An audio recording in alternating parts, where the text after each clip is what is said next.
Hey everyone, Nathan from Arms and Armor at the Oakeshott Institute here, and today I want to talk to you about tangs.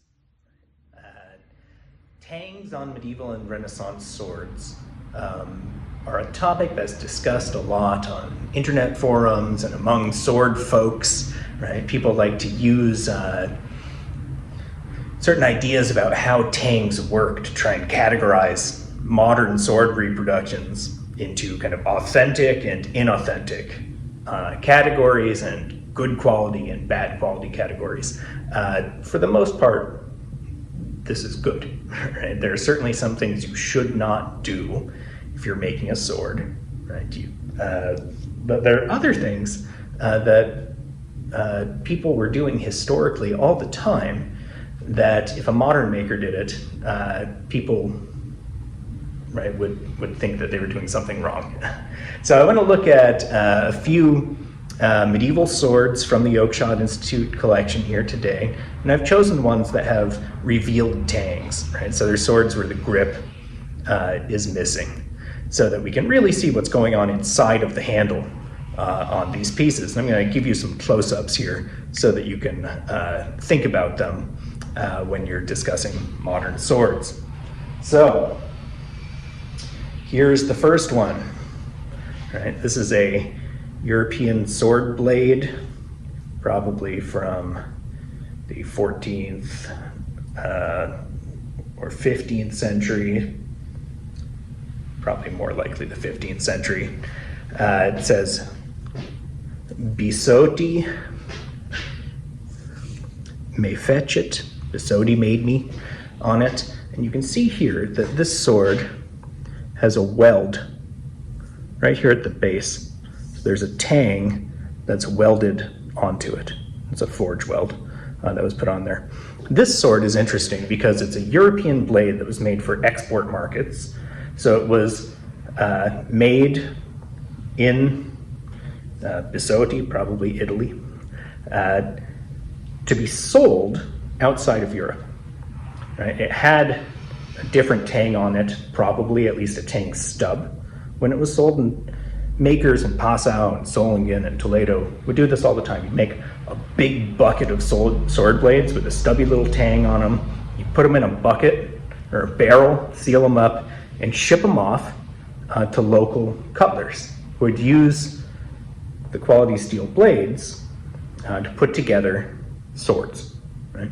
This one, the tang that was on it probably didn't fit with the kind of hilt that they wanted in the local market, right? So they cut or ground it off and then forge welded on a new tang.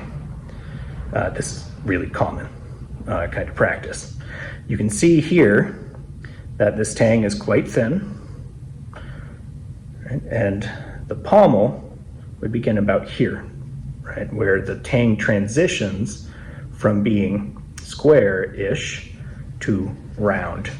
This round section would go through the tang and be peened on the end of it. Right, so this is a sword for the export market made in medieval Europe. The next one I want to look at is this high medieval sword. This one is probably German, has a little cross and the little pommel on it. You can see that this sword is just missing the grip.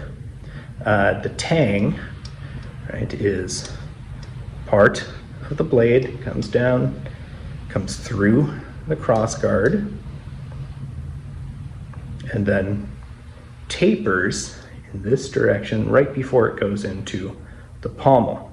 You can see here where it enters the pommel as a slot, and then when it emerges from the pommel, it is peened over. So it's essentially a round or oval section that's coming all the way through the pommel and then being peened over.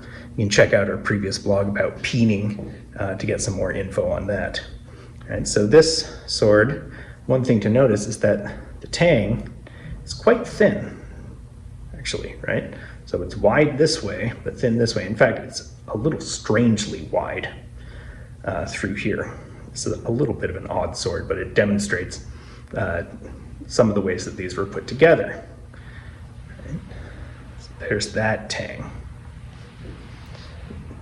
The takeaway from this one is it's probably thinner than you think it would usually be. It's actually a little thinner than the thickest section of the blade.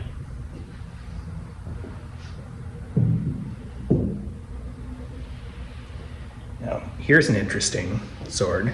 It is broken. The point is broken off. It's a transitional rapier, probably 17th century, early 17th century. This one's really interesting because the pommel is hollow, so you can kind of see the tang inside of there. The tang is narrow and tapers gradually to the point where it enters the pommel. You can see there. And when it comes through the pommel, it's round. So you have a round peen holding the pommel on. The cross guard here, up inside of there, right, is just compression fitted onto the tang and the ricasso. Now, an interesting thing about this blade, see here, right, that is a forge weld that goes diagonally across the tang here. You can see that it didn't quite take all the way, or it's popped apart a little bit over time. So this tang was added to the blade probably when it was made into a sword. Right? So the blade was probably made first in, we don't know, it doesn't have any marks on it. It's actually, the grinding is pretty coarse on this blade. So it was produced in one place, and then the blade was probably shipped to a cutler who put it together and welded on an iron tang. Right, so the blade is steel. This part of the section of the blade is probably steel, and this part is probably ductile iron. Right? So why would they do that? Well, when you're closing a sword, right, you need the grip to be the right length to make the sword function correctly. Grips that are too big, which is usually the problem in modern swords, the grips are too long, are unwieldy. They could also conceivably be too short, although it's something that rarely happens, right? So you need the tang to be the right length to fit this hilt to it. You could have put a whole bunch of different hilts on this blade, right? So you add the tang to the correct length, right? And you can always grind it down a little bit. When you peen it, that iron, you can just cold peen that iron. You don't have to heat it back up, which is helpful because a lot of these hilt parts were highly decorative, right? They were often silver or silver plate or gilded, things that you didn't want to stick in a fire because it would mar them, right? It'd mar the surface. So if you can just peen that cold, that's great. Right? So this sword wasn't a repair, it didn't break, right? It was just manufactured with half a tang, and the rest of the tang was added in a forge weld later. It's an important way that these things were exported and produced.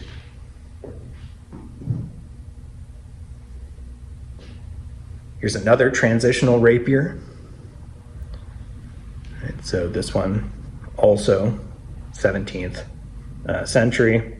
This pommel, you can see it's a little loose on here. It has a tiny little peen on the end. This tang is square and quite narrow. You can see where it enters the pommel here. Right, there's a little gap. The thing that keeps it from spinning is that most of the tang is square and then it turns round in here, so it goes into the squarish slot. You can also see that actually in there's a little piece of shim that appears to be wood that was added to make it firm. At that point, this is a pretty sword, diamond cross-section blade that was probably also manufactured separately from the whole thing. Finally, here is just a blade from a rapier that says on it that was made in Toledo, Spain. This one, you can see the way that here's the ricasso. This is where the guard would fit. Right? Then the grip is here, and then the pommel would be here. The end of it has been ground off at some point to remove the pommel and the hilt equipment. So it's just a plain blade, but you can see that that is a very small, fine and thin tang on this sword.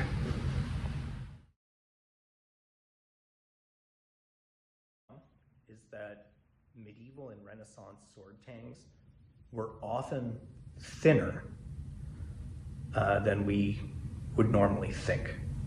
Right? So they're not massively thick pieces of metal, and that's okay. Right? They made it that way for a reason. 2, tangs were often soft. Right? They were often iron. And 3, there were often welds in the tang as a historical process of making these. Now, all 3 of these facts, right? Tangs that are thin or lightweight, tangs that are soft, and tangs that have a weld in them are often talked about today as ways you know that a sword is bad.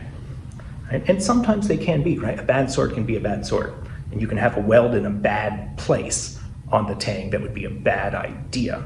But the fact that there's a weld, historically, was perfectly acceptable. In fact, it's the way that they were put together. The fact that the tang was soft was and is desirable. Right? The fact that it is thin and lightweight was and is desirable on many pieces because of the way that it contributes to the dynamic handling of the piece.